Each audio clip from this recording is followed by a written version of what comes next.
Maka jika ada manusia-manusia yang luar biasa di antara kita, itu adalah mereka yang dibentuk oleh Dajjal. Contohnya siapa? David Copperfield, David Mindfreak. Siapa lagi? Para The Master ya. Nah, jangan salah penulisan. Ada juga Rael juga sama. Dia seseorang yang tadinya tidak tahu apa-apa, sesuatu yang orang menganggap biasa, tiba-tiba dia menjadi seseorang yang luar biasa, supranatural, luar biasa. Itu juga sama. Termasuk juga Sai Baba. Pernah melihat Sai Baba, Bu? Belum? Baik, kita lihat sebentar siapa Sai Baba ya. Beberapa ciri-ciri Dajjal ada pada Sai Baba. Yang pertama, Rasulullah SAW menyebutkan, apabila engkau melihat Dajjal, maka engkau akan melihat di kepalanya sesuatu mirip mahkota. Saya berpikir, mahkotanya seperti apa? Jangan-jangan ini nih, Brekele, itulah mahkotanya. Oh betul loh, jangan salah. Rambutnya itu mahkota Dajjal. Oke. Kemudian dari aura tatapan matanya adalah sihir. Maka siapapun yang terkena tatapan, pas tatapannya bertemu, itu maka dia ada dalam kendali Dajjal. Hatinya ada dalam genggaman Dajjal. Lihat mata Sai Baba. Dan Sai Baba selalu menggunakan pakaian yang digunakan oleh Nabi Isa, kata Rasulullah nanti. 3 warna, celupan warna merah, orange, kuning, dan putih. Sai Baba selalu menggunakan itu. Para pengikut Sai Baba banyak tersebar seluruh dunia. Terbesar kalau di Indonesia ada di Magelang, Jakarta, Surabaya. Para pengikut Sai Baba disebutnya Deputi.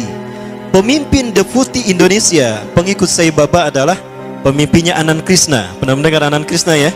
Masih hidup Anand Krishna? Anand Krishna ini adalah pemimpin pengikut Sai Baba. 20 ciri-ciri Dajjal ada pada Sai Baba. Nah kemudian ada pesawat di Venezuela ketika take off, baru 2000 atau 3000 kakian itu terjadi turbulensi. Ya, pilotnya sudah pasrah saat itu. Kopilotnya keluar dan berkata, siapa di antara kalian yang menjadi pengikut Sai Baba? Ternyata pramugarinya, saya. Cepat berdoa untuk Sai Baba, minta kepadanya agar dia menolong kita. Maka dia kemudian masuk ke ruangan tertentu, dia berdoa kepada Sai Baba. Entah gimana doanya. Maka seketika itu pula turbulensi hilang dan pesawat itu normal kembali dan bisa mendarat di tempat tujuan, landing dalam keadaan aman. Nah ini Sai Baba. Berikutnya juga, ya, masih terkait Sai Baba. Ada seorang janda punya anak 4. Dia datang pada Sai Baba dan berkata, wahai Sai, Anda adalah Tuhan kami, Anda Tuhan saya. Saya seorang janda sudah 4 tahun ditinggalkan oleh suami saya. Saya punya anak 4, kami miskin Sai. Kami ingin merubah hidupnya. Anda adalah maha kaya Tuhan kami, tolong kami beri karunia. Sai Baba hanya menggerakkan tangannya, maka emas keluar dari tangannya. Diberikan pada wanita janda tadi. Ada seorang syekh dari Arab ingin menghujah Sai Baba. Ingat Rasulullah pernah berkata, ketika kalian melihat Dajjal, lari menjauhinya. Jangan kalian mendatanginya, karena sekuat apapun hujah kalian, jika kalian tidak yakin dengan keimanan kalian, kalian akan menjadi pengikutnya. Akan ada seseorang ketika Dajjal muncul, dia datang menghampiri Dajjal. Yahujja bihujjatihi, dia menghujah dengan kemampuan pikirnya. Fasara tabi'an lahu haqqa tabi'in. Ternyata dia menjadi pengikut Dajjal yang setia. Ini terjadi pada Sai Baba. Seorang syekh dari Arab Saudi, maaf dari Timur Tengah, saya tidak sebut Arab Saudi ya, keceletot, datang menghampiri Sai Baba. Sai Baba berkata begini, kamu ragu saya Tuhan kamu? Coba apa yang bisa dilakukan Tuhanmu, saya akan melakukannya. Maka apapun yang diminta oleh syekh tadi, Sai Baba melakukannya. Maka apa yang terjadi? Syekh tadi menjadi pengikut Sai Baba yang setia. Baik, kita masih bicara Sai Baba. Penuh sihir kan tatapannya ya? Begitulah Dajjal. Dajjal lebih dahsyat daripada ini. Suatu saat Sai Baba pernah diundang ke Amerika. Sekelompok petinggi militer angkatan darat Amerika kehilangan sebuah dokumen, dan yang tahu hanyalah seorang jenderal yang bernama Conner. Jenderal Conner ini sudah meninggal. Maka dipanggillah Sai Baba. Ketika Sai Baba datang ke jasad Jenderal Conner, dia menaburkan tepung vibuti. Nanti saya perlihatkan tepung vibutinya insyaallah. Ya.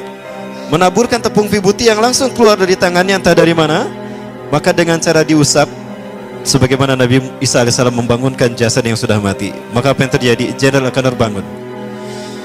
Maka ditanya, di mana arsip itu? Oh, arsipnya di sana. Dia pergi, diantar pakai mobil, dibukakan arsipnya, ketemu arsipnya.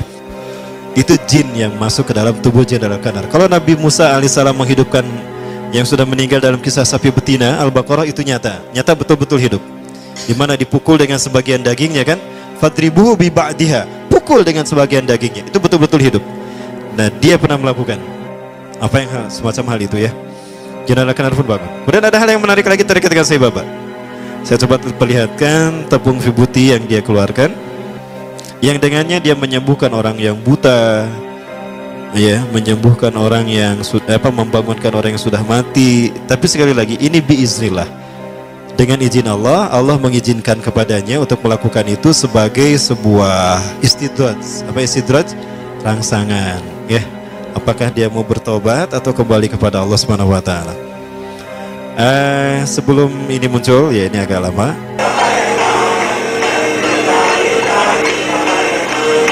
When Sai Baba removes his hand from the upturned pot, the vibhuti ash stops flowing.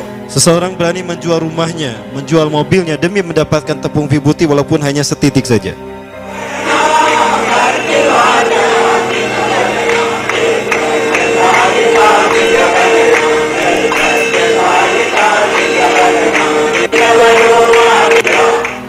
Dapat dilihat tepung itu nggak habis-habisnya. Inilah sihir dia. Nah, ini dia ketika mengeluarkan emas. Itu tepung vibuti yang dia keluarkan.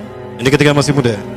Rasulullah SAW menyebutkan Samiri atau Dajjal itu dia mandul, tidak suka kepada lawan jenis, dan dia tidak menikah. Termasuk Sai Baba juga sama. Dia ngejomblo seumur hidup. Ya, dan dia sudah mati. Baik.